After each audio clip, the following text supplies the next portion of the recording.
Malakasang hi, hello guys, welcome. Ito na naman tayo sa short video natin. Going to Carmen. Papunta po kami ng beach. Kasama namin si Stitch, Arya, si Ate Dayday, yung ate ko, partner niya si Johnny, at si Tanding. Ayan po si Winnie po nakaupo. At kasama ko si Stitch. Ayan, kakarating lang po namin at nagbabayad na kami ng entrance fee. So, yung fee nila, adults is 25 pesos, kids is 15 pesos, and 2 to 0 years old is free. Andito na kami at dito kami sa Cabana 3. At nakatulog po yung baby namin nakasama na si Winnie the Pooh. Ayan po. Hey! Nax! Pogi ah. Ayan po, ang ganda ng view ng beach natin. Napakaganda. At malakas yung hangin. Ito po yung aming cottage for today's video. Ayan, at chill-chill lang po muna kasi nagpa-music ako. Dala ko rin yung laptop ko.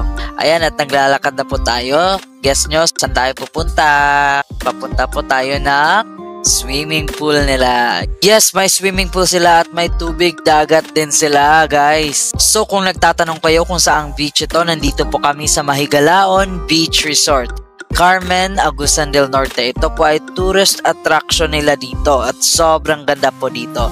And they are really pet friendly dito as long as you are going to be a responsible pet owner, and bawal po sila sa pool, doon lang po sa dagat.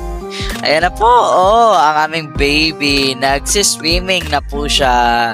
Sobrang saya po namin nito. Ayan po, kami nag-i-enjoy lang. At saka, ang napakaganda po nito is, this is, I guess, the second time po na nakaligo na si Arya ng swimming pool.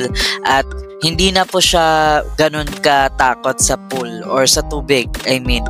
So, napakasaya lang po tignan na masaya po yung bata na nag-e-enjoy din siya, 'di ba? Isang oras na po nagsiswimming si Arya, so pabalik na po kami ng cottage namin. Ayan po, nakatulog na si baby natin. Ayan, wow, lunchtime. Makain na po kami at yung na-order po ng ate ko kasi madami pong pwedeng mapilian sa menu nila. Kaso yung gusto ng ate ko, budol na lang. So, ito yung pinili niya, seafoods to. So, sobrang sarap po ng food din nila. At sobrang bait po din ng staff. So, nakapag-aga po kami pumunta dito actually. So, around 9 a.m. yata. Or, yeah, around 9 a.m. or 8 a.m. something. Sobrang sarap ng kanilang mango shake. As in, super. Talaga nag-enjoy ako sa mango shake. At ayan, papakita ko sa inyo kung gaano kalakas yung hangin. Napakaganda talaga mag-chill dito, guys. Try nyo magpunta ng Carmen. Sobrang ganda. Isang perks na ito, guys, if you're from Butuan City, malapit lang to sobra. Naglalakad kami ni Stitch, pababa kami papunta sa beach dahil maliligo kami sa tubig dagat. Sa malapitang view, sobrang ganda talaga ng tubig nila. Promise. At saka, hindi mabato yung tubig dagat nila. It's sand. At ayan, nakaligo na nga si Stitch. Pinaliguan ko siya sa dagat.